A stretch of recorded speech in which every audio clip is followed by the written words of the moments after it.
Bonjour à tous, bienvenue sur ce troisième épisode à travers toi. Aujourd'hui, j'accueille une diététicienne nutritionniste depuis 10 ans, chroniqueuse à la télévision et dans les magazines, auteure de 3 livres, bientôt 4. Elle aime le sport, elle a un chat qui s'appelle Top Gun, si je ne me trompe pas, et elle va répondre à mes questions, vous donner ses astuces, ses conseils. Alors c'est parti, bonjour Adélaïde Daboville. Bonjour Kevin. Comment ça va? Ravie d'être là, ça va très très bien. Merci beaucoup d'être venu. Est-ce que tu peux te présenter déjà un peu plus de ce que je viens de dire? Alors je suis, donc comme tu l'as dit, diététicienne nutritionniste depuis 10 ans. Je suis aussi maman de 3 enfants, mariée, avec un chien. J'ai un cabinet dans Paris où je reçois quotidiennement des patients. Et puis effectivement, chroniqueuse à côté pour les magazines et à la télévision. Donc je ne m'étais pas trompé finalement. Non, je crois que c'était pas mal. C'était pas mal. Alors, la question première que beaucoup se posent, c'est par où commencer, en fait, pour bien manger, sans que ça soit une obsession. Ah. Alors, j'aurais pu le rajouter dans ma présentation, j'ai une approche très individuelle de l'alimentation. Je trouve que c'est important à chaque fois de prendre chaque personne là où elle en est. Okay. Et tu as des gens qui déjà aiment les légumes et d'autres qui ne les aiment pas, donc c'est déjà une première chose. Il y en a qui boivent des sodas à table et d'autres qui ont déjà passé ce cap. Il y a des gens qui grignotent énormément, d'autres pas. Donc en fait, chaque profil est différent et tu peux difficilement dire on va commencer par ça de façon générale. Il y a des grands principes vers lesquels il faut tendre. Et l'important, je trouve, c'est toujours d'y aller petit à petit. C'est d'avoir déjà, peut-être le premier pas, c'est déjà d'avoir conscience de là où tu en es. De prendre conscience de quelle est ton alimentation aujourd'hui. Et après, bien sûr, quels sont les grands principes vers lesquels il faut tendre. On va y revenir. Et puis se dire, on va y aller étape par étape pour que ça se fasse dans la durée et que ça se fasse de façon pérenne et définitive. Alors, une alimentation équilibrée, c'est une alimentation où on va pouvoir manger de tout. C'est une alimentation où il y a 0 interdit. C'est une alimentation qui va être variée, colorée, plaisante. Donc bien sûr, il y aura des légumes, il y aura aussi des fruits, il y aura des protéines, il y aura des féculents, il y aura des aliments qui sont complètement en dehors du cadre, par exemple des produits sucrés ou autres. Il y a de tout. Une alimentation équilibrée, c'est une alimentation où on ne s'interdit rien. Ok, non, mais très bonne réponse, parce que je le vois souvent ça en fait, et on me le pose souvent comme question, et on me dit, moi par exemple le soir, les glucides, j'en mange pas. Alors, ça c'est un premier sujet. Ce qui est aussi important d'avoir en tête, c'est que, encore une fois, il faut que ce soit adapté à chaque personne, et il peut y avoir des moments dans la journée où on ne mange pas la même chose. Ce qui est important, c'est de se dire, c'est pas un aliment que je m'interdis, c'est un aliment que je vais peut-être plutôt prendre au déjeuner qu'au dîner, par exemple, pour parler des féculents. Ça, c'est tout à fait possible. Quelqu'un qui est particulièrement sédentaire, s'il mange des féculents à chaque repas et qui fait pas attention à la quantité, c'est tout à fait possible que ces féculents lui fassent prendre du poids. Mais quelqu'un qui a une activité normale, j'ai envie de te dire, qui est jeune, qui n'a pas de problème de santé, peut tout à fait, dit comme ça, c'est très général, mais peut tout à fait normalement prendre des féculents midi et soir, même le matin. Il y a aussi un autre contexte qu'il faut prendre en compte, c'est le métabolisme de base, on va peut-être y revenir, c'est si tu veux, ta génétique. T'as des gens qui brûlent énormément de calories et qui vont pouvoir manger n'importe quoi et le poids va être stable, voire ils vont perdre du poids. Et j'en ai, moi, en consultation, qui viennent me voir pour prendre du poids. Et d'autres où, effectivement, dès qu'ils vont manger un petit bout de pain en plus, ils vont prendre du poids. Donc à chaque fois, c'est pour ça que je te dis, c'est hyper important de prendre les gens de façon individuelle. C'est intéressant ce que tu dis, parce que ça, je l'ai vécu, et je le vois avec des personnes que je peux avoir, et qui me disent toujours, moi ça y est, j'arrête de manger les glucides le soir, et je les mange que le matin, que le midi. Alors qu'au final, on se rend compte que tant que tu n'es pas à dépasser tes calories dans la journée, il n'y a pas d'impact en fait sur le corps. Oui, c'est de toute façon, au final, une question de calories quand même. Hein. On a beau... Alors, pas seulement, je vois déjà, j'imagine déjà des gens voir cette vidéo et se dire mais n'importe quoi. C'est pas uniquement une question de calories. Bien sûr qu'il y a une question d'équilibre.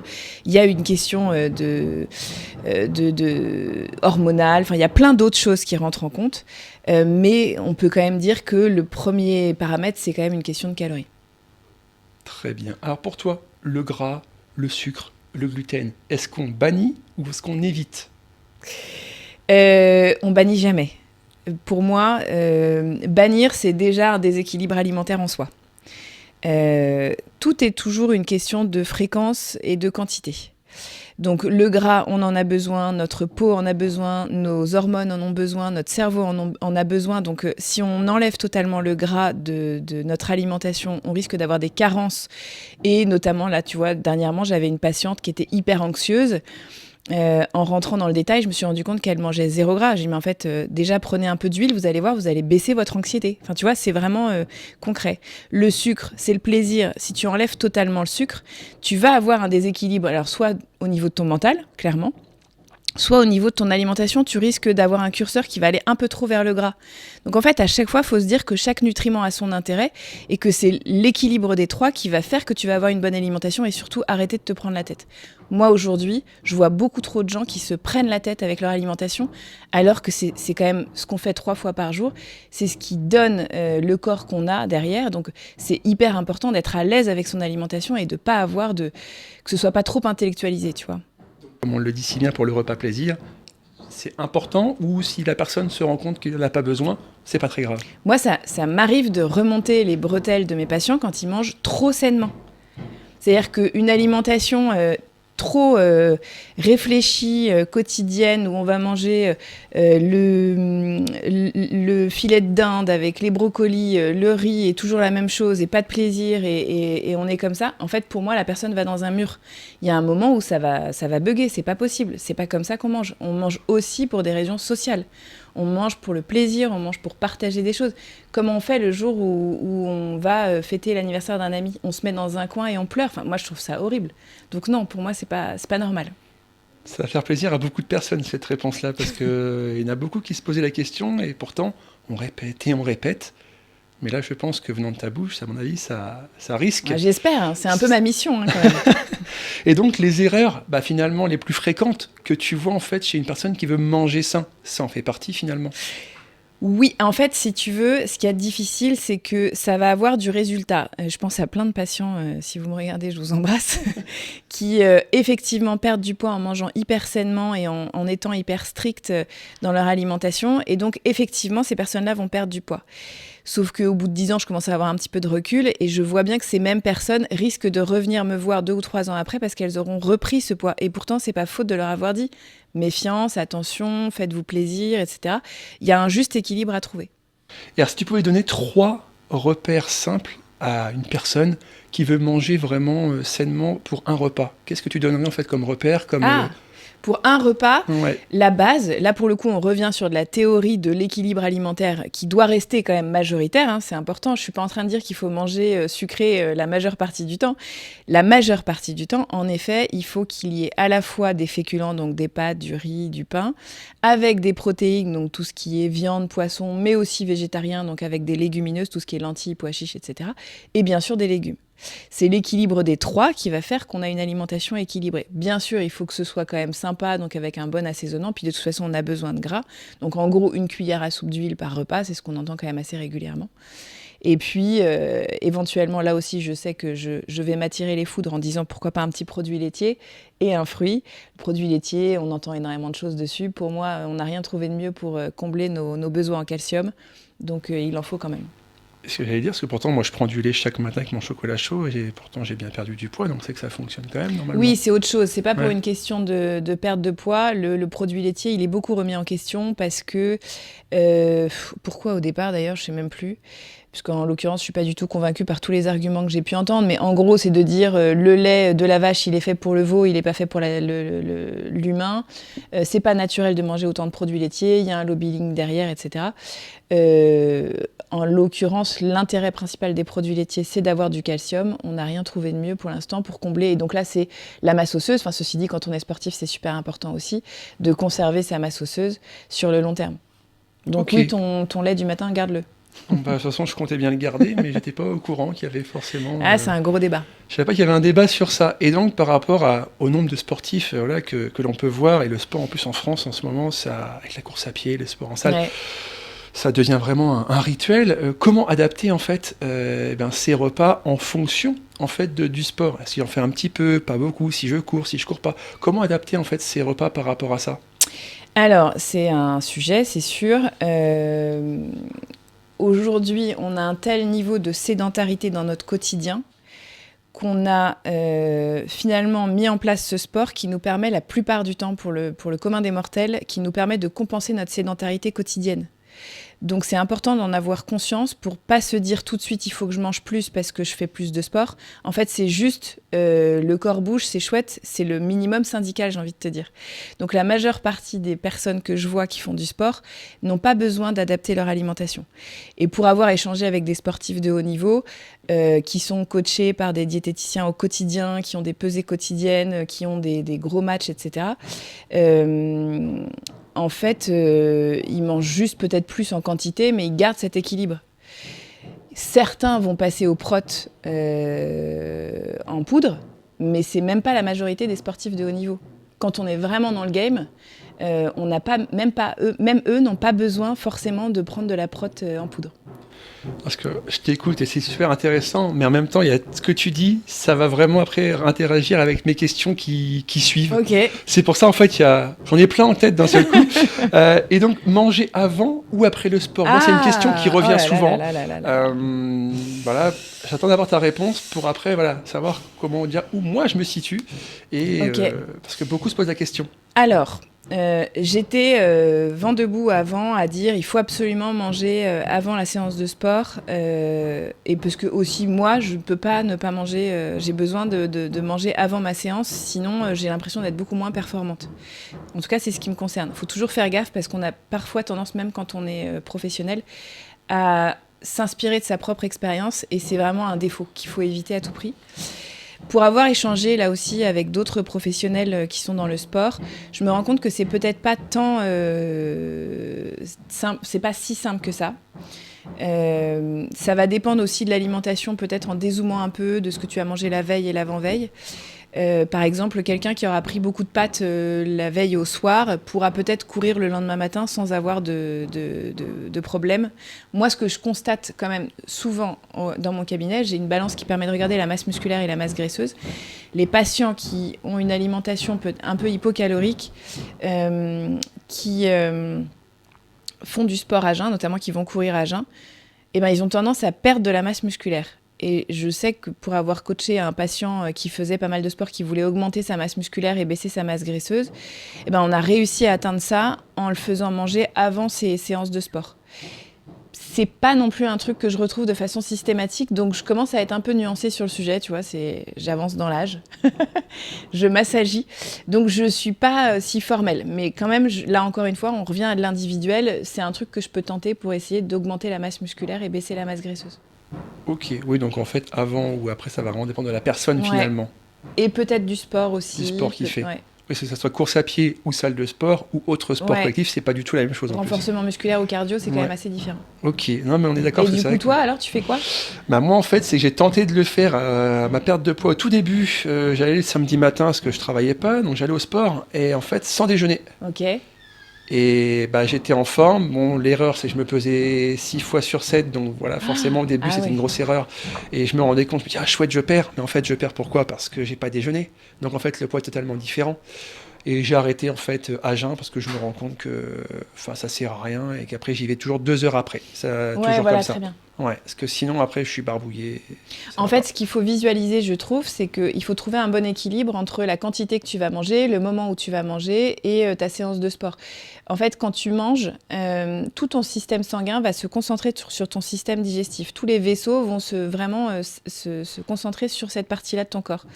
Si tu fais du sport, forcément, ça va nécessiter que le système sanguin aille se distribuer davantage sur tes masses musculaires. Ce qui fait qu'il y a un conflit d'intérêts. C'est ce qui fait que tu peux avoir des troubles digestifs ou alors que tu peux baisser en performance. En revanche, le fait d'avoir quand même mangé quelque chose va distribuer dans ton système sanguin du sucre qui va nourrir tes muscles. Et c'est ce sucre qui va éviter que tes muscles se retrouvent dans une situation où ils doivent bosser alors qu'il n'y a rien qui circule et du coup, ils ont quand même besoin de brûler quelque chose, donc ils brûlent leur propre masse. Ça, c'est vrai uniquement s'ils n'ont pas de réserve déjà présente dans les muscles. Je ne sais pas si c'est très clair ce que je dis, mais j'ai compris. Tu vois, c'est assez... il y a plein de nuances, quoi. Ok, non, mais c'est pour ça qu'en fait, j'avais vraiment envie d'avoir cette réponse parce que je le vois tellement souvent sur les réseaux et en fait, je pense pas qu'il y ait de réponse en fait non, adaptée. C'est jamais tout noir ou tout blanc, quel que soit le sujet, de toute façon.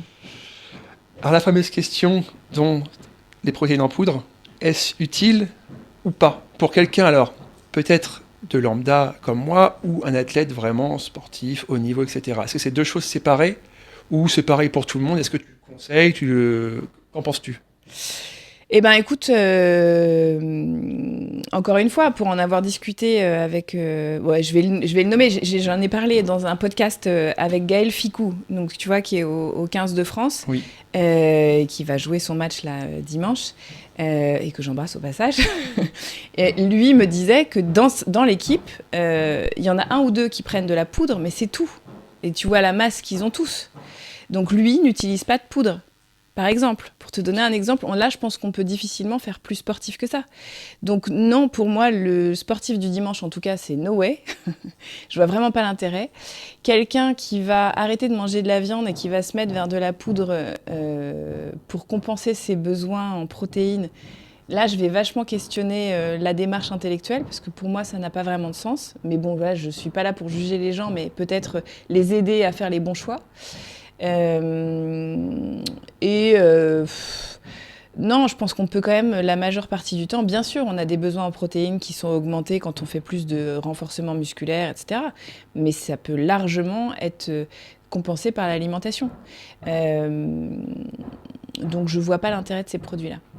Donc une personne comme moi qui prend de la whey végétale pour se dire qu'il me faut je ne la juge pas, cette personne. qu'il me faut un complément. Non, parce qu'en fait, ça dépend de la personne, parce que forcément, avec 1m96 et là, un peu plus de 110 kg, c'est vrai que les protéines, moi, c'est quasiment 180 grammes minimum par jour. Même avec les repas, si je déjeune le matin, ce que je fais le midi, le soir. En plus, on dit toujours, je ne l'ai pas noté, mais parce que ça me revient, qu'on ne dépasse pas à peu près, je dis bien, 30-40 grammes de protéines par repas, sinon après, ça c'est une supposition, c'est ce que j'ai vu, mais je n'ai pas la réponse. Forcément, c'est pas plus de 30-40 grammes de protéines par repas. Pourquoi ? Pourquoi ? Parce qu'en fait, j'avais lu ça, qu'au niveau du corps, ça ne pourrait pas s'ingérer correctement. Donc, vrai ou pas, je ne sais pas. J'ai vu l'info récemment, parce qu'avant, moi, je mangeais par repas entre 50 et 60 grammes de protéines, et j'avais pas de problème, j'allais très bien. Et du coup, avec 180, je me suis dit, mais attends, comment je vais faire, tu vois, avec 3 repas et 1 ou 2 collations? Moi, je suis pas du tout team whey. C'est-à-dire qu'en fait, à la base, la whey, j'ai dit, non, pour les reins, c'est hors de question. Et puis, en fait, il y a ceux qui vont dire, non, pour les reins, il n'y a pas de problème. Puis, il y a ceux qui vont dire, non, pas du tout. Et donc, je me suis dit, whey végétal, comme ça, au moins, je vais voir ce que ça va donner. Bon, c'est pas de façon en un mois que je vais voir la différence. Mais c'est vrai que... Ah si, c'est possible. Concrètement, c'est quand même assez efficace. Ça fait que 2 semaines, là, que du coup, c'est pour ça que je dis ça. C'est encore un peu tôt, effectivement. Mais ça fonctionne. Comme plein de choses, il y a plein de sujets où, effectivement, mais est-ce que le fait que ça fonctionne, c'est un argument suffisant ? Pour moi, enfin en tout cas c'est ma conviction, on est des êtres humains qui sommes faits pour manger des produits naturels. Si on commence à se dire que nos besoins sont dépendants de produits ultra transformés, c'est qu'il y a un bug. Pour moi, c'est déjà le constat de départ. Je ne sais pas d'où vient cette histoire de protéines que tu ne peux pas consommer en plus ou en moins en fonction des repas. J'ai pas vu l'étude en tout cas. Moi, ce que je sais, c'est que ton corps, il va utiliser uniquement les protéines dont il a besoin et que le reste que tu vas manger en excès va être filtré par tes reins et que ce soit de la protéine animale ou végétale ou de la whey ou autre, l'excès de protéines va être détoxifié, filtré par tes reins. Et que donc un excès de protéines, quel qu'il soit, que ce soit de la viande rouge ou de la whey en poudre, va fatiguer tes reins s'il y en a vraiment beaucoup, si vraiment il y a une grosse différence. C'est pour ça que la whey en elle-même n'est pas dangereuse, si ce n'est qu'elle est ultra transformée et que tu as peut-être d'autres sujets que les reins. Mais ce qui est sûr, c'est que tu peux manger ta quantité... alors, je sais pas, on n'a pas échangé sur quelle quantité de sport tu fais par jour, etc. 6 jours sur 7, du coup. Et des séances qui durent combien de temps ? Il peut y avoir des semaines à 5 ou à 6 séances, parce qu'en gros, j'ai 4 séances de musculation avec 2 séances de course à pied. Ok, donc tu varies entre renforcement musculaire et cardio. En fait, principalement. En fait, je travaille toutes les parties du corps. Ok. Et je fais une séance de fractionné, une séance en fait de course d'endurance. Bon, pour moi, t'as pas du tout besoin de whey. On pourra peut-être en reparler. Non, mais c'était une question que je me posais, après pour moi ou pour d'autres, mais c'est vrai que j'entends beaucoup de choses en fait sur ça, et ça c'est pas du tout un sujet que je maîtrise, donc je me suis dit pourquoi pas en discuter, et finalement je continuerai de toute façon dans tous les cas à la prendre, mais après, c'était juste pour voir la différence par rapport à mon corps Mais principalement. tu la verras, j'ai un patient il n'y a pas très longtemps qui achète tous les produits, je ne sais pas si on peut dire, tous les produits, tu couperas s'il faut couper, tous les produits de Thibaut InShape. Mais c'est un fan absolu de Thibaut InShape et il a toute la collection. Donc il prend tous les produits, créatine, machin, du matin au soir. Ses parents ont pris rendez-vous pour lui, il a 18 ans, dans mon cabinet pour me dire, bon, on est quand même un petit peu inquiet, quoi. Mais en effet, lui, il a vu une différence spectaculaire sur son corps. Donc lui, il voit le côté efficacité. Moi, mon approche, c'est plus, tu vis dans le réel ou pas? Commençons déjà par bien manger et ensuite, tu peux peut-être compléter si vraiment on n'y arrive pas, quoi. Mais le problème, c'est que c'est tellement boosté que ça fonctionne. C'est une efficacité impressionnante. Il a pris effectivement pas mal de masse musculaire et c'était un jeune qui était assez complexé parce que tout mince, etc. Donc il était hyper content, il atteignait son objectif. Donc c'est compliqué quand même d'avoir les arguments derrière. Mais réfléchissez juste à votre santé. Alors, à 18 ans, c'est compliqué de penser à la santé. Comment est-ce qu'on sera à 40 ans? On s'en fout. Mais pour les personnes qui sont un peu plus sensibles, je leur dis, mais réfléchissez juste à votre corps de façon générale, à ce que vous êtes en train de mettre dans votre corp, en fait. Donc pour toi, les compléments alimentaires, que ce soit ceux-là ou même d'autres, est-ce que moi, je suis de plus en plus sollicitée. Enfin, déjà, j'ai plein de produits. On me demande de promouvoir plein de produits. Je pourrais me gaver de collagène au quotidien si je voulais. On me propose de tester plein de produits. Moi, j'ai peut-être tort, j'en sais rien. Ce que je dis, c'est que ça fonctionne. Encore une fois, c'est pareil. Ça fonctionne sur quasiment tout le monde. On voit des résultats, c'est spectaculaire. Maintenant, c'est pas du tout réglementé. Donc, on ne sait absolument pas dans quelle mesure ce qu'on prend est raisonnable. Et on n'a aucun recul. Alors, ils vont te sortir une étude de je sais pas quoi qui a finalement une durée peut-être de 6 mois. Mais quels sont les dangers sur le long terme? On ne le sait pas. Et souvent, quand on arrête ces produits-là, que ce soit les produits pour la masse musculaire ou les produits pour les femmes de compléments alimentaires à base de collagène et autres, quand on les arrête, c'est le carrosse qui redevient citrouille. Donc en fait, tu t'engages à prendre ça jusqu'à la fin de ta vie. Est-ce que tu es vraiment prêt à faire ça? Il faut se poser cette question-là aussi. Et c'est ce que je me posais comme question, parce que c'est vrai que... Comment tu fais quand ça s'arrête? Là, finalement, ça fait même pas un mois, ça fait 2 semaines et demie. Mais à côté, c'est vrai qu'avant, là, j'ai arrêté, et puis même ça a un coup finalement. Mais tout ce qui est créatine, collagène, BCA, vitamines, Voilà. que ce soit D3, B12, en fait, on a l'impression, et j'adore ça, mais qu'il faudrait avoir, soit tu as tout, soit tu n'as rien, parce que ça faut quand même prendre ces choses-là, mais quasiment, comme tu l'as dit, tout le temps. Et la question, c'est ça, en fait, c'est est-ce qu'on peut le prendre jusqu'à la fin, en fait, pas de sa vie, mais presque, en fait. Mais c'est hyper important, mais tout comme quand tu commences un régime alimentaire, de se poser la question, et qu'est-ce qui se passe quand j'arrête? Les patients qui ont l'habitude de faire des régimes hyper protéinés où ils vont plus du tout manger de glucides, ils vont s'interdire, on revient un peu à la question de départ, ne plus faire d'écart, etc. Qu'est-ce qui se passe quand t'arrêtes? Tu reprends le poids, quoi. Donc c'est hyper important quand on commence un régime de se demander jusqu'où ça va aller et comment ça se passe après. Moi, je conseille ça aux gens qui veulent se faire suivre pour de la perte de poids. Un conseil que je vous donne, posez la question à la personne qui vous coach, comment ça se passe en phase de stabilisation. Pour moi, c'est une astuce qui permet de voir comment la personne réagit et savoir si elle est capable de te suivre sur le long terme ou si finalement elle s'engage juste à te faire perdre du poids et après merci, au revoir. C'est pas faux. Non, mais c'est intéressant de savoir ça. Et du coup, je vais enchaîner sur une autre question qui m'est venue à l'esprit. Est-ce que pour toi, une personne qui veut perdre du poids ou qui veut prendre du poids pour différentes raisons, a-t-elle vraiment besoin d'un coach sportif ou d'un diététicien, nutritionniste ou pas? Logiquement, tu vas me dire oui, puisque tu l'es. Mais je te dirais non. Je te pose la question. Non, je pense que c'est très individuel. La preuve, il y a plein de gens qui y arrivent sans. Hein. Donc non, pas du tout. En revanche, c'est vrai que c'est une aide supplémentaire de savoir justement si ce que vous faites est bien et justement s'il y a une vraie vision sur le long terme ou pas, si c'est tenable, si c'est suffisamment équilibré. C'est vrai que c'est bien d'avoir un regard de professionnel pour savoir si on va sur le bon chemin ou pas. Certains vont avoir besoin d'un coaching régulier parce que justement c'est leur mode de fonctionnement, ils ont besoin de rendre des comptes. D'autres, franchement, le fait de savoir où ils doivent aller, ils se coachent tout seuls et ça se passe très bien. Enfin voilà, en fait, il y a tous les profils. Non, c'est pas forcément indispensable, mais en tout cas, nous, on est là pour aider s'il y a besoin. Et tout comme notre métier ne se résume pas à de la perte de poids. C'est vrai que, ouais, même moi le premier, hein.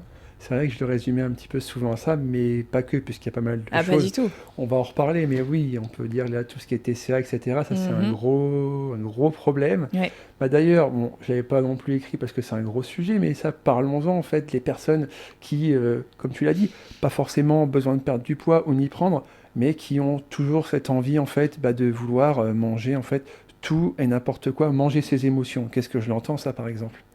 Et ça, pourquoi en fait, parce que ça me revient, pourquoi en fait on dit manger ses émotions alors que dans ta vie, en fait, dès que tu vas bien, ça, t'as l'impression que c'est nickel, je mange bien, et s'il y a un moindre souci, qui peut être grave parfois, c'est sûr, et ben en fait, on se ronge dans la nourriture et ça y est, c'est terminé.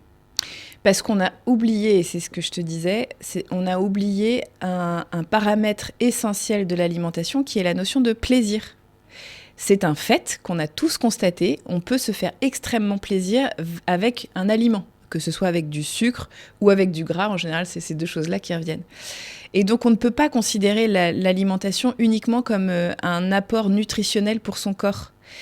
Et plus on va essayer de vouloir absolument voir l'alimentation uniquement sous ce prisme, et plus j'ai presque envie de te dire, ton corps va te pousser à te rappeler que l'alimentation n'est pas que ça. Concrètement, quelqu'un qui est un peu déprimé, quelqu'un qui s'ennuie, quelqu'un qui est fatigué. Alors, le fatigué, c'est encore autre chose. On va rester plutôt sur le côté émotionnel. Concrètement, il sent qu'il a besoin de se faire plaisir. Et puis, il y a aussi un côté physiologique qui est que, en fait, on a besoin de fabriquer plus de sérotonine, qui est l'hormone du bien-être. Et physiologiquement, la sérotonine nécessite un apport en sucre. Donc, tu as le côté physiologique et tu as le côté psychologique, les deux qui se mêlent, où, concrètement, aujourd'hui dans notre société, c'était beaucoup moins le cas certainement au Moyen-Âge ou même auparavant, comme on a beaucoup de sucre à disposition autour de nous, c'est un moyen de se faire plaisir, un moyen efficace et rapide et à portée de tous de se faire plaisir. Et on aura beau ne pas le vouloir, c'est la réalité des choses. Donc oui, on peut manger, entre guillemets, ses émotions. Après, ça devient un peu plus complexe quand les gens pensent qu'ils ne peuvent pas se sortir de cette situation. C'est totalement faux, mais il faut déjà l'entendre. Ok, ça c'est une très bonne chose, parce que c'est vrai que j'entendais beaucoup, et je me suis dit, mais tiens, il faut que j'ai quelqu'un qui puisse m'expliquer tout ça. Et là, l'explication, franchement, va être intéressante, donc au moins les gens pourront commenter, et peut-être, même ça se trouve, t'écrire, si voilà. Oui, avec plaisir. Ils ont le droit de t'écrire de toute façon. Évidemment. On se doute bien. Évidemment. Et une autre question, parce que qui me revient encore en tête, j'entendais beaucoup des personnes, en fait, même en commentaire, peu importe, en fait, qui me disent, moi, en fait, quand j'ai rendez-vous chez diététicien nutritionniste, en fait, on ne me compte pas mes calories. Est-ce que c'est vrai ou est-ce que c'est propre à chacun? On évite de le faire dans la majeure partie du temps, même si en fait nous on a un peu, d'ailleurs c'est presque un défaut, c'est-à-dire que nous, enfin je pense pouvoir parler au nom de pas mal de nutritionnistes, on a bien quand même les calories en tête quand on regarde l'alimentation des gens. On sait à peu près où ils se situent par rapport à leurs besoins. Mais c'est vrai que en fait on s'est tellement rendu compte que c'était pas suffisant non plus. Qu'on ne pouvait pas, pour toutes les raisons qu'on vient d'évoquer, on ne peut pas résumer l'alimentation uniquement aux calories.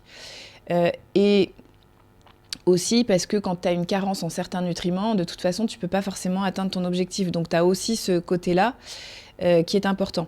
En fait, concrètement, moi, dans ma pratique, si les gens viennent me voir pour de la perte de poids, je vais déjà vraiment regarder comment ils mangent actuellement. Et je sais déjà qu'en diminuant un peu l'apport calorique et en rééquilibrant, ils vont concrètement perdre du poids, si tu veux. Donc on n'est pas obligé de compter les calories. Je vais juste me baser par rapport à ce qu'ils faisaient auparavant, rééquilibrer, réduire peut-être un peu les quantités et basta. Il n'y a pas besoin d'aller chercher les calories plus que ça, en fait. Ok, non mais c'est important, c'est ça que je le voyais beaucoup et j'ai dit, non, normalement il faut quand même bien, pas avoir forcément compté, pesé, etc. Ça je suis d'accord, c'est pas une obligation, mais vraiment se dire, je dois pas dépasser ça chaque jour. Mais beaucoup me disent, oui, mais ne pas dépasser c'est bien, mais au final, comment je fais? Et c'est vrai que, c'est une de mes prochaines questions, En fait, mais c'est ça ça. je l'anticipe, c'est qu'il y en a qui me disent, moi j'ai l'application Yuka, le secret du poids, etc. On me demande si c'est bien ou pas. Moi, je réponds que c'est propre à chacun parce qu'après, moi, je suis pas fan d'utiliser et perdre mon temps à enregistrer mes aliments. Puis, bah, moi, à force, comme je dis, à force, toi aussi, à force de manger, on voit ce qu'on consomme, on connaît les calories. Enfin, moi, à force, je connais les calories de mes aliments. Donc, ça devient même de tête à me dire, ouais, je suis à peu près à ça. Mais je veux dire, avec un déficit à 3500 par jour, enfin, 3000 du coup, mon apport est à 3005. Même si Oh là je là, fais... mais dis donc, mais tu comptes pas mal toi en fait. Bah, parce T'es qu'en fait, vachement dans le chiffre. ben non, mais au début, en fait, je faisais beaucoup, en fait, ça. C'est-à-dire Ok, qu'en fait, je m'étais dit, il faut pas que je dépasse. ok. Et à force de faire des vidéos, des posts, bah, de tel aliment, ça fait tant de calories, bah, tu arrives à te dire, bon, bah, visuellement, voilà, quand je prends un avocat, c'est 301 ou 311 calories de mémoire, à peu près, parce que ça dépend de la taille de l'avocat, par exemple. Ouais, non, mais là je suis juste bluffée. Même moi, je connaissais pas les calories d'un avocat, si tu veux. Bah, comme par exemple, un œuf, en fait, en termes de protéines, c'est 13 grammes de Ouais, mémoire, mais ouais. c'est pour ça, en fait, c'est plein de choses comme ça. Et je me dis, alors ça, je mange beaucoup d'œufs, par exemple, mais au final, c'est beaucoup de choses comme ça. Et je dis, mais on peut pas tout peser, enfin, à part vraiment les athlètes qui sont vraiment haut niveau. Mais moi, perso, je ne m'amuserais pas à peser. J'ai pas de temps à faire. J'ai juste fait une première fois au tout début, à prendre ma main avec à une poignée, et j'ai Ouais, c'est pas fait mal ça. 100 grammes, 150 grammes, 200 grammes, ça représente quoi? Puis, bah, à force de faire voilà, Très des bien posts, des ça. vidéos, bah, on fait ça. Et au final, je leur dis, bah, l'application c'est bien. Moi perso, ça m'ennuie parce que j'ai pas de temps à perdre avec ça. Mais si les gens, ça les intéresse et qu'ils veulent le faire, si ça les aide, je leur dirai pourquoi pas. Ouais, alors. Oh, oui, alors ça m'arrive de le conseiller à certains patients. Je dis vraiment certains patients et c'est pas du tout la majorité, justement parce que je vois bien qu'ils sont complètement perdus, ils savent pas du tout où ils en sont et ils manquent de recul sur leur alimentation et ils ont l'impression de bien manger, mais parfois le fait d'être obligé de rentrer dans l'application, ça peut aider à voir l'équilibre en termes de macros, enfin en termes de protéines, glucides, etc., macronutriments et l'apport calorique. Euh, Par ailleurs, j'ai énormément de personnes qui souffrent de troubles du comportement alimentaire dans mon cabinet, qui justement sont rentrées dans ces applications, sont rentrées dans ce principe de calories et sont rentrées dans une escalade dramatique. Et c'est pas juste, ça n'arrive pas qu'aux autres. Et ça arrive de plus en plus aux hommes. Donc il faut quand même être très vigilant par rapport à ce genre d'applications qui vont en fait un peu matrixer le cerveau à être dans un comptage de calories, à ne plus voir les aliments que par rapport à leurs calories. Et le risque, c'est que on se déconnecte de ses sensations, du plaisir, etc. Et donc, c'est un rapport à l'alimentation qui devient pas conflictuel, mais un peu compliqué, tu vois. On n'est plus sur quelque chose de naturel. Et puis vraiment, ça peut déclencher. En fait, le trouble du comportement alimentaire, c'est une maladie qui s'infiltre dans une brèche. C'est une maladie. C'est pas, on le décide pas. Il y a rien de volontaire là-dedans. Et dès qu'il y a ce genre de choses, ce genre de mécanisme qui se met en place dans l'alimentation, il suffit qu'à côté de ça, on ait un petit mal-être, on soit pas hyper bien psychologiquement. C'est la porte ouverte à du trouble du comportement alimentaire, que ce soit de l'hyperphagie, de la boulimie, de l'anorexie, finalement tout ça c'est la même chose. Donc je me méfie énormément de ces applications.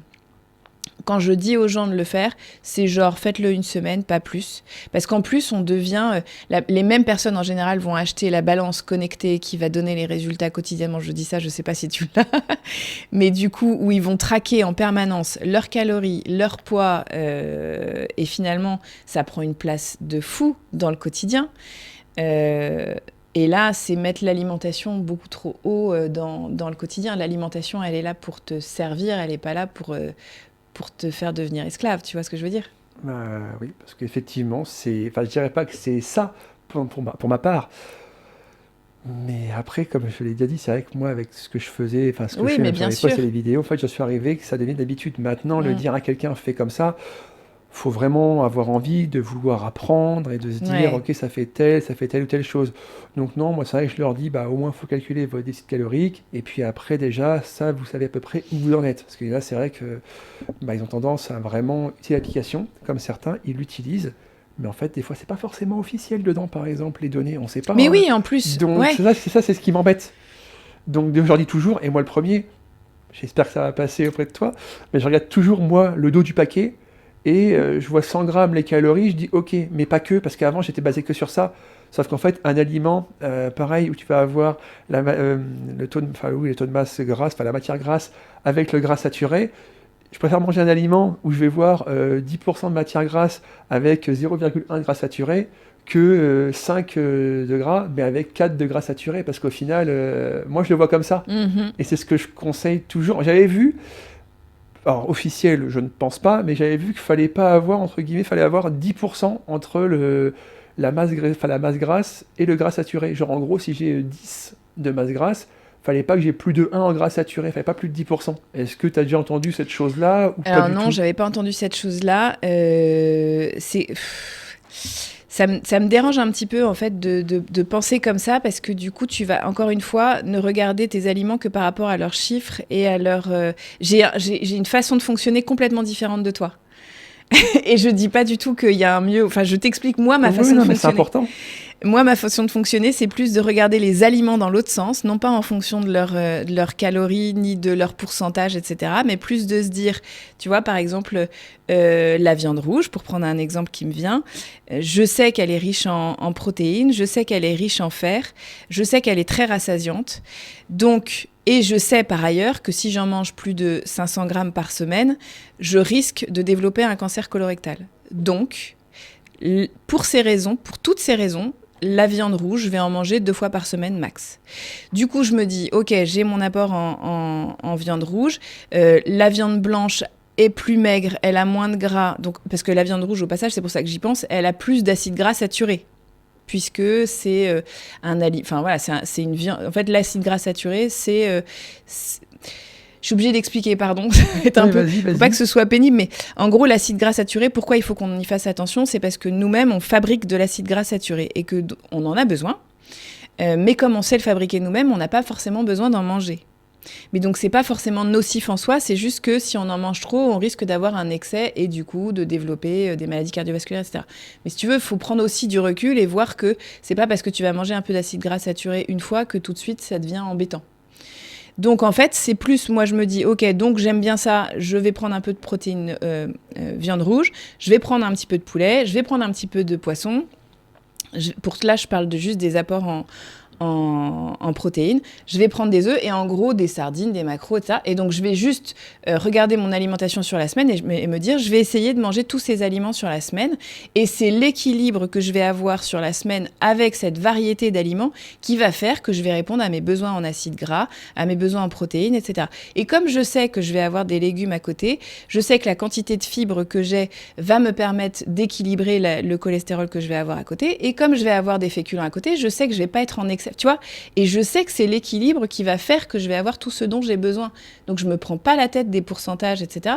Je regarde juste l'équilibre global. Et magie ou pas magie, ça fonctionne, tu peux perdre du poids et au moins tu te prends pas la tête et c'est pas, t'es pas dans un matrixage de chiffres où tu passes un temps fou à réfléchir, quoi.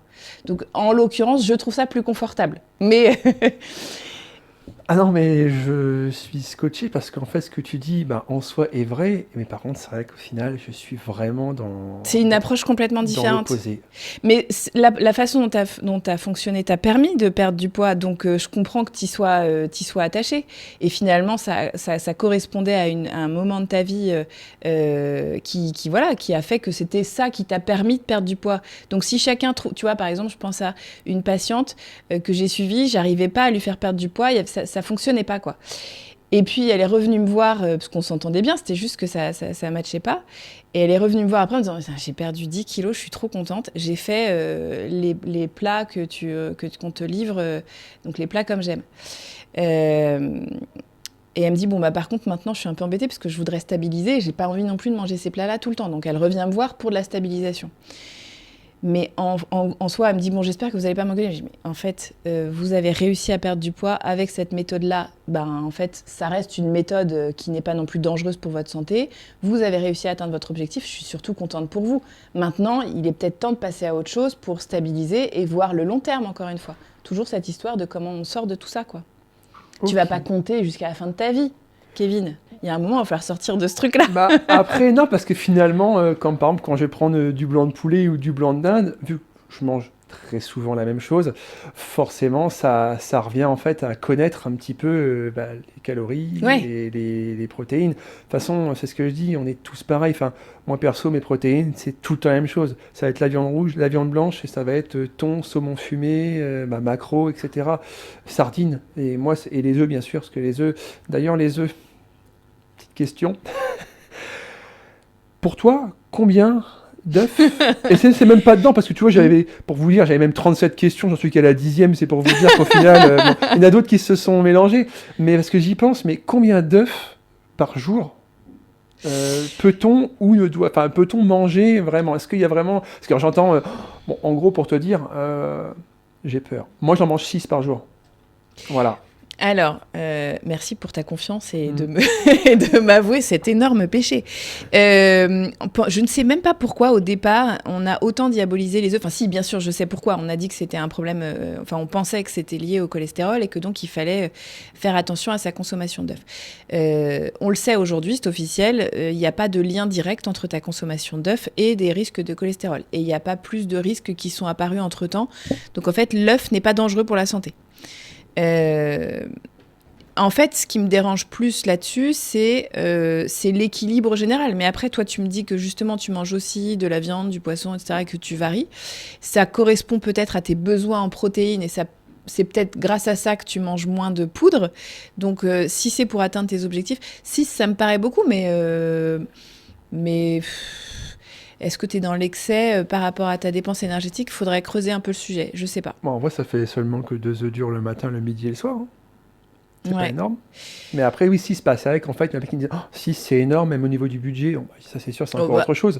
Ouais, enfin, le budget, c'est quand même moins cher que d'autres viandes. Donc, en l'occurrence, non, l'œuf n'est quand même pas si cher que ça. Ah oui, non. Mais ça dépend, en fait, de qu'est-ce que tu mets comme protéine à côté. Là, pour le coup, il faut creuser un peu le sujet. Ah bah après, je peux très bien mettre, par exemple, manger 2 steaks hachés avec un peu de pâte, un peu de légumes, et puis avoir mes 2 œufs durs, et puis après, des fois, manger 2-3 sardines qui vont avec, quoi.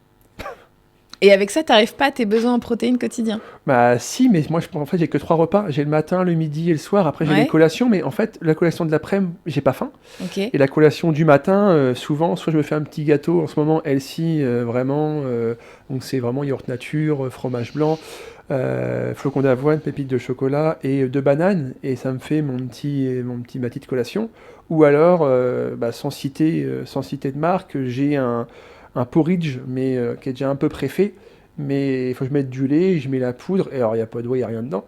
Mais par contre, j'ai découvert ça il y a 3-4 jours. Oh, c'est génial. Et en fait, malgré ça, 180 grammes, il faut aller les chercher. Et ça, c'est le minimum. Parce que en fonction du sport que je fais, c'est pas le même quota pour moi si je fais du renfort musculaire, si je fais de la musculation, si je fais de la course à pied. C'est pas les mêmes repas, en fait, la veille. Donc, je sais, je suis matrixé. Hein, ouais, je vois ça. par les chiffres. Et après, ça fonctionne bien pour l'instant. Donc, j'ai envie de dire que je continue comme ça. Donc, non, on va continuer, quoi. Et du coup, j'avais une question, parce que ça m'était arrivé dans le passé, et beaucoup me la posent, c'est perdre du gras, mais sans perdre d'énergie. Comment peut-on faire, en fait? Perdre du gras sans perdre d'énergie. Parce que, par exemple, moi, j'ai perdu pas mal de poids, en fait, comme tu l'as dit, 61 kilos en un an, enfin, comme je te l'ai dit, mais le premier mois, j'ai perdu 10 kilos. Et le premier mois, je me sentais hyper, pas faible, mais vraiment dans... Enfin, je sais pas comment te l'expliquer, j'étais vraiment pas bien, quoi. J'étais vraiment, genre d'un seul coup, c'était trop vite. Après, ça c'est bien régulé, mais le premier mois, 10 kilos. Et j'en connais plein là qui me disent, moi j'en ai perdu 8 en l'espace de 3 semaines, etc. Donc je me dis, ils sont sur ce chemin-là, tu vois. En fait, il faut bien comprendre que ton corps, il est en train de déployer énormément d'énergie pour aller puiser dans ses réserves de gras pour pouvoir ouais, c'est ça. Donc forcément, ça fatigue, hein, ça demande d'aller puiser dans les réserves. En fait, c'est la raison pour laquelle je déconseille de perdre autant de poids sur un seul mois. C'est justement pour éviter ça. Après, si ça se fait, ça peut arriver que dans le cadre d'une alimentation hyper équilibrée, avec suffisamment de vitamines et de minéraux qui sont apportés par les légumes à côté, tu aies quand même une perte de poids. 10 kilos par mois, ça m'est jamais arrivé, moi, personnellement, dans mes suivis de patients. Ouais, j'ai jamais suivi quelqu'un qui a perdu 10 kilos en un mois. Ça m'est jamais arrivé. C'est peut-être... c'est compliqué à dire parce que je sais pas ce que tu faisais à l'époque, ce que tu mangeais. Donc, je sais pas si j'aurais validé ce que tu avais fait au départ. Ok. Ouais, et en grande quantité. Ok. Non, enfin, je veux dire, le premier mois, quand tu as perdu ces 10 kilos. En fait, c'est que c'était pareil. Ma question d'après, c'est qu'en gros, vraiment, quand je faisais 162 kilos, toujours pour mettre 96, du coup, j'étais normalement, si je calculais mes calories comme je l'ai fait, je sais que tu n'aimes pas les chiffres, mais voilà, je devais être à 4500 calories. Sauf que pour moi, il était impensable, inimaginable, puisqu'en fait, de toute façon, je mangeais normalement, j'avais bien calculé et tout, et je dépassais pas 3004, 3005, ce qui est immense pour un déficit, puisqu'à la base, normalement, on dit toujours que c'est entre allez, 10, 15, voire grand max 20%. Et au final, moi, Hmm. 1000 calories d'écart, c'était immense. Sauf qu'en Ouais. fait, j'avais pas faim. Et donc, c'était parce que j'allais te demander, c'est que ceux qui n'ont pas faim, de toute façon, on va pas manger pour le plaisir. Donc, au final, moi, je pense que c'est lié à ça, en fait, le fait que j'atteignais pas forcément les calories et les macros. C'est sûr qu'au début, j'y connaissais vraiment pas grand-chose. Donc, contrairement à maintenant, il y a plus de connaissances. Donc, ça se trouve, j'ai pas fait forcément les bonnes choses. Ou même d'autres personnes aussi qui sont dans ces cas-là. Et puis, des fois, on n'arrive pas à atteindre, en fait, ses calories. Enfin, il faut quand même les avaler, toutes ces calories-là. Ouais, ouais, je vois ce que tu veux dire. Euh, Ouais, là tu me poses une colle qui est quand même pas fréquente en fait ton cas, enfin en tout cas j'ai pas l'habitude de ce genre de situation. Euh, Tu vois, moi, ça m'embête que tu aies été fatiguée pendant un mois parce que ça veut dire que tu as quand même un peu violenté ton corps et en même temps, tu as quand même bien récupéré derrière, ça s'est bien rééquilibré. Donc, en tout cas, moi, je trouve que tu as fait au mieux et que ça, ça a bien fonctionné. Donc, j'ai pas de raison de revenir là-dessus. Euh, pour moi, dans mes suivis, c'est hyper important que la personne se sente, au contraire, petit à petit redynamisée, en perdant du poids, se sent plus léger, peut relancer l'activité physique, etc. Enfin, tu vois, tout le monde ne se met pas au sport comme tu t'es mis au sport en perdant du poids. Et c'est pas indispensable non plus, c'est peut-être important de le dire. On peut quand même réussir à perdre du poids en étant plus lent. Euh, Sans sport, tu penses, c'est jouable ou pas, en vrai? Ah bah je le constate, ouais. Oui. Ouais, ouais, je le constate. C'est pas forcément ce que je souhaite pour les gens, mais c'est aussi important de prendre les gens là où ils en sont. J'ai des patients qui ont le même poids que tu avais au départ, qui n'ont pas du tout, ou qui ont des problèmes de santé par ailleurs et qui ne peuvent pas se permettre de bouger plus. Et donc eux, on va en effet malheureusement uniquement se concentrer sur l'alimentation, même si moi j'aime toujours bosser sur les deux aspects, à la fois comme tu le fais, l'équilibre alimentaire et l'activité physique. Mais oui, il y en a qui ne peuvent pas bouger plus et qui doivent pourtant perdre du poids pour leur santé, parce qu'ils ont les complications qui sont liées à leur poids et que en même temps, tu vois, il y en a qui sont un peu plus coincés que toi, quoi. Et Ok. dans ces cas-là, ben oui, on va y aller beaucoup plus en douceur. Tu vois, on va peut-être diminuer les quantités ou diminuer les fréquences d'écart, ou tu vois. Ok, non mais c'est très intéressant, c'est vrai que je l'avais vécu, il y a des personnes qui l'ont vécu et je me suis dit, tiens, ça c'est Ouais, important à ouais. savoir. Et que penses-tu du coup des personnes qui nous disent toujours, t'as dû le voir, j'ai pas le temps de cuisiner. Du coup, ça, enfin, en vrai, Je l'entends au moins 2 ou 3 fois par jour. enfin, on leur dit quoi du coup à ces personnes-là qui n'ont pas le temps pour des raisons peut-être, attention, de vie privée, les Ah mais enfants, bien le sûr. travail, etc. Mais du coup, t'en penses quoi? Et surtout, tu leur dirais, quoi faire? Eh ben ouais, alors on ne peut pas nier cet argument-là, c'est un fait, et faire comme si les gens n'avaient qu'à se démerder pour y arriver, c'est vraiment passer à côté de beaucoup de gens. Et donc, dans ces cas-là, on essaye d'être hyper pratique. Moi, je passe ma journée aussi sur les sites euh, ben, de, de livraison. Tu vois, ici, il y a une application qui s'appelle Frishti où les gens peuvent se faire livrer des plats. Il y en a qui sont équilibrés, donc on regarde ensemble. Je dis, bon, alors, est-ce que vous aimez ça? Enfin, on reste très pratique, quoi. Il y a Picard qui permet Oui. d'avoir plein de plats qui sont quand même équilibrés. Les légumes préparés de chez Picard sont hyper pratiques. Tu as des plats préparés que les gens peuvent acheter de temps en temps. C'était une question que tu avais peut-être? Non, mais en fait, c'est que bon, j'ai bien gardé un petit peu mon sourire sur ça, mais c'est parce que Picard, en fait, m'a fait vraiment sourire parce que des fois, ça m'arrive d'y aller et quand je regarde au dos du paquet, je me dis, non, il y a trop de gras pour moi là. Et donc, Ah, mais ça dépend. ouais. Mais il y a des bonnes choses en vrai. Il y a aussi, des non? bonnes choses. Ouais. Bah, du coup, je regarde et je dis, bon, alors ça, oui, ça, non. Et on check ensemble. Et je dis, bon, bah là, la ratatouille Picard, par exemple, elle est très bien. Elle est pas très grasse. On peut tout à fait la prendre. Elle est pas trop salée. Elle est bien. On peut prendre ce genre de choses. Les épinards à la crème de chez Picard sont très bien. Enfin, tu vois, on peut quand même trouver des trucs pratiques. Ou après, tu dis concrètement, bon, bah, vous allez acheter du poulet que vous allez juste retourner à la poêle. Vous allez acheter la ratatouille de chez Picard. Vous allez prendre les sachets. Tu sais, de lentilles ou autres qui sont à chauffer au micro-ondes en 2 minutes, et ben, en fait, on recombine tout ça, on a un plat équilibré. Certes, il y en a qui vont m'écrire pour me dire c'est pas possible de dire ça, parce que j'ai déjà eu ce genre de situation où je disais en fait, il faut rester concret. Moi, je préfère que les gens mangent des trucs, des aliments en surgelé ou en boîte, plutôt que de ne pas prendre de légumes du tout.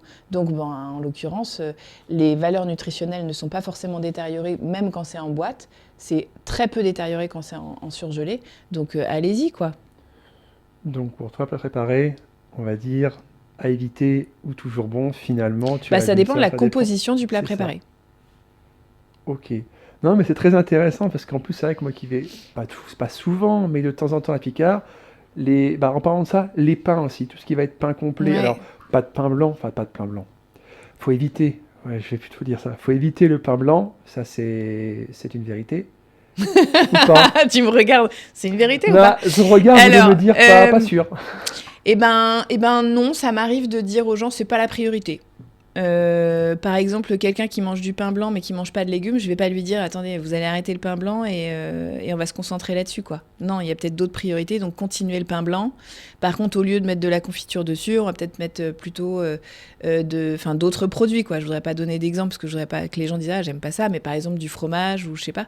En fait, là, pour l'histoire du pain blanc, je voudrais pas non plus y passer trop de temps, mais en gros, c'est un index glycémique assez élevé qui fait que ça ne tient pas dans le temps et qu'on a rapidement faim, et donc c'est pas hyper intéressant d'un point de vue nutritionnel, et c'est beaucoup moins intéressant que de manger, bien sûr, du pain complet. Sauf que si le pain blanc, c'est un accompagnement des 2 œufs du matin avec de l'avocat et qu'on va prendre une petite salade de fruits à côté et qu'il va y avoir un skyr, tu vois, que finalement, il y aura beaucoup de protéines à côté du pain blanc, la protéine va ralentir l'index glycémique du pain blanc et finalement, au final, on a quand même un petit déjeuner plutôt équilibré.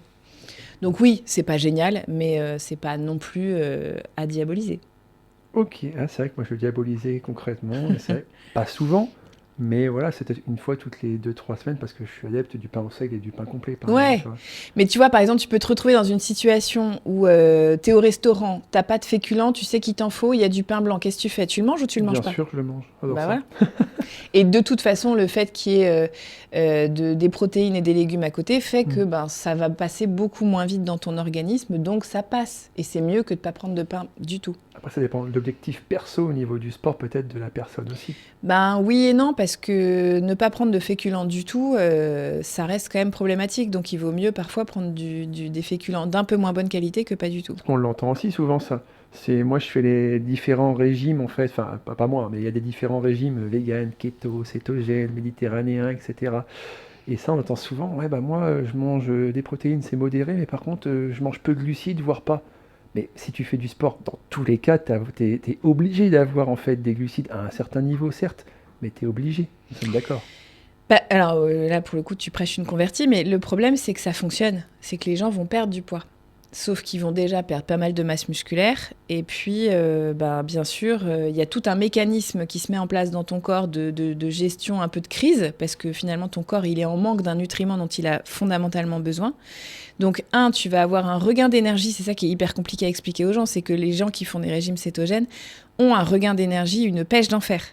Pourquoi? Parce qu'en fait, il y a une régulation des hormones qui fait que, ben, comme le corps est en gestion de crise, eh ben, il va te mettre en situation où ça va aller... parce qu'en fait, il est en train de sauver les meubles. Donc, toi, concrètement, tu as l'impression que ça va, sauf qu'en fait, ton corps, derrière, il rame.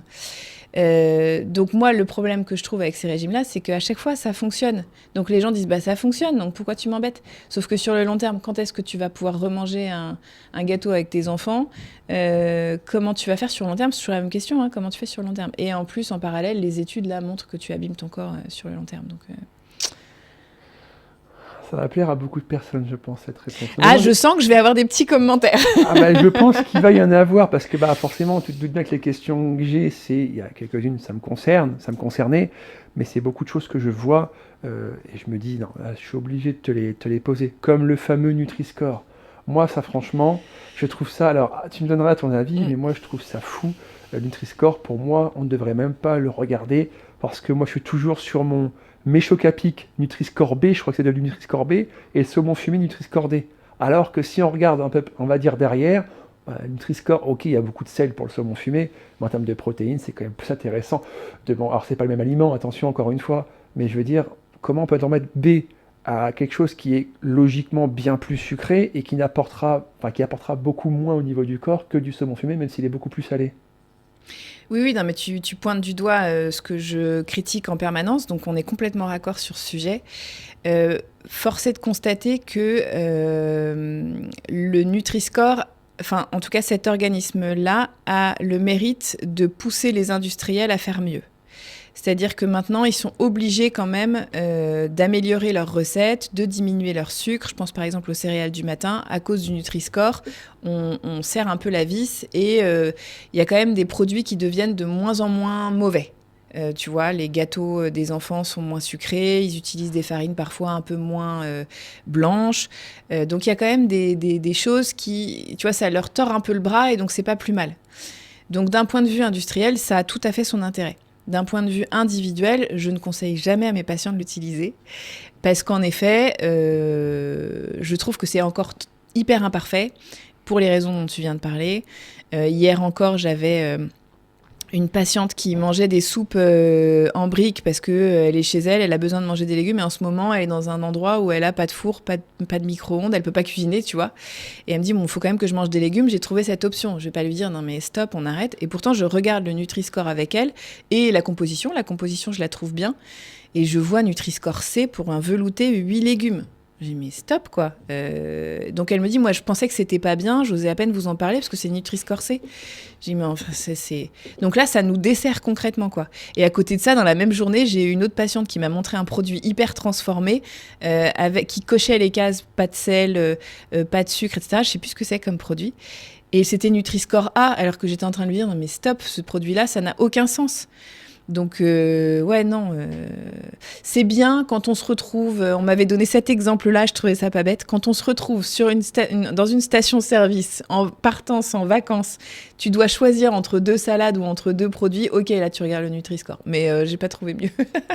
En gros, si, non, mais pour te dire de façon générale, là, je pousse un peu le trait, pour choisir entre 2 produits, si vraiment t'hésites, bon, bah, regarde le Nutri-Score. Ok, bon, j'y penserai, bon, sans avoir les chiffres, mais j'y penserai. Et par rapport aux différents régimes, donc on a vite fait évoquer tout à l'heure, que penses-tu, c'en est pas un, mais que penses-tu du jeûne intermittent? Est-ce que pour toi, c'est utile? Est-ce que ce n'est pas utile? Ou est-ce que le fait de se dire, parce qu'il y en a beaucoup le matin qui disent, bah moi j'ai pas faim le matin, je ne déjeune pas, est-ce qu'en mangeant que le midi et le soir, tu considères ça comme un jeûne intermittent ou pas du tout? En fait, concrètement, oui, c'est-à-dire que le jeûne intermittent, donc c'est le fait d'avoir une grande phase de jeûne. Donc quand tu ne prends pas de petit déjeuner, en effet, tu n'auras pas mangé depuis la veille au soir, donc tu te retrouves avec un jeûne. Est-ce que c'est bien ou est-ce que c'est pas bien? Moi, j'ai plutôt tendance, encore une fois, à regarder de façon individuelle. Si les gens n'ont pas de problème de poids, si ils ont un bon équilibre alimentaire sur les 2 autres repas, aucun sujet. Enfin, je vais certainement pas leur dire qu'ils font une erreur. Ils ont trouvé leur équilibre comme ça et leur corps fonctionne comme ça, il n'y a pas de sujet. Pour les personnes qui veulent perdre du poids, je le dis, spoiler alerte, ça ne fonctionne pas. Le fait d'enlever le petit déjeuner le matin ne va pas vous faire perdre du poids sur le long terme. Peut-être les 2 premiers mois, puis après, en général, ça stabilise. Ou alors, écrivez-moi si vous avez constaté. Peut-être qu'il y a des cas où ça fonctionne, ceci dit. Mais globalement, c'est pas un truc que je conseille. Ce qui peut potentiellement fonctionner, mais vraiment, dans certains cas, et c'est quand même très rare, c'est vraiment un peu à la marge pour moi, c'est d'enlever complètement le repas du soir. Ouais, c'est vraiment, je te dis, avec toutes les... Mais en fait, je constate, notamment, mais c'est pas du tout ton profil, c'est plus des femmes qui vont avoir ménopausé, qui ont très peu d'activité physique, qui ont fait énormément de régime avant, et j'insiste, c'est vraiment dans ce cas-là. des femmes qui ont connu toutes les vagues de régimes de compléments alimentaires, qui ont vraiment tout testé, qui du coup arrivent à un apport calorique très très bas et qui quand même sont en surpoids, ça existe. Il y a les hormones, il y a le métabolisme de base qui s'est effondré, il y a très peu d'activité physique, etc. Et dans ces cas-là, parfois, j'en arrive à dire « Ok, on va tester ça ». Mais tu vois, c'est vraiment pas la majorité, quoi. Ok, alors il va nous rester à peu près 5 petites minutes quand même.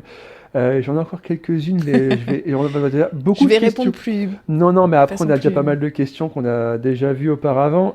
Pour toi, le sommeil, est-ce que ça a un rôle important dans la perte de Évidemment, poids? évidemment. On entend souvent, tant que tu dors 7 heures, c'est bon. Mais ça dépend. Encore 7 une heures. fois, hyper individuel. Ça dépend si c'est 7 heures où tu es vraiment reposé ou si tu as besoin de plus. Mais c'est sûr que c'est l'une des premières questions que je pose à mes patients, Très important du coup. évidemment. Ok. Ah, c'était rapide du coup là comme. Bah, je sais que tu as plein de questions, alors tu vois, je Non, mais raccourcis. parce Je peux qu'après. développer si tu veux. Non, bah après, sur ce point-là, j'aurais quand même Ok. bien aimé sur ce point-là. Eh ben oui, c'est hyper important parce que c'est la nuit que tu fais, que tout ton corps va pouvoir se réorganiser, on va dire grossièrement, et notamment fabriquer les hormones de la faim et de la satiété. Donc quelqu'un qui ne dort pas assez va avoir tendance à grignoter le lendemain, va avoir tendance à manger plus de quantité et va avoir tendance à être attiré par plus de sucre. Petite astuce, le soir, si vous avez tendance à grignoter vers 22-23 heures en regardant la télé, il est tout à fait possible que votre corps soit en train de vous dire qu'en fait, lui, il a besoin de se reposer et que vous êtes en train de lui imposer de rester éveillé et que donc il a besoin d'énergie, donc il vous pousse à aller manger du sucre. En fait, ce que votre corps est en train de vous dire, c'est go faire dodo, c'est tout. Voilà. Ok. Donc, pourquoi on craque souvent, enfin quand je dis on, c'est en général, pourquoi on craque le soir en fait sur se dire tiens devant la télé je vais me prendre des Bah, madeleines c'est la et fatigue. compagnie. En Ouais. fait, ton corps te demande de l'énergie. Parce qu'il a besoin de faire face au... Enfin, il est censé dormir et toi, tu lui demandes de rester éveillé. Donc, quand tu es éveillé, bah, c'est ton métabolisme de base, même si tu n'es pas en train de courir, bah, ça demande de l'énergie à ton corps. Il a déjà eu toute la journée où il a fallu qu'il compense tes mouvements, etc. Là, il est juste en bout de course. Donc, c'est du sucre à la fois émotionnel, mais aussi énergétique. Ok.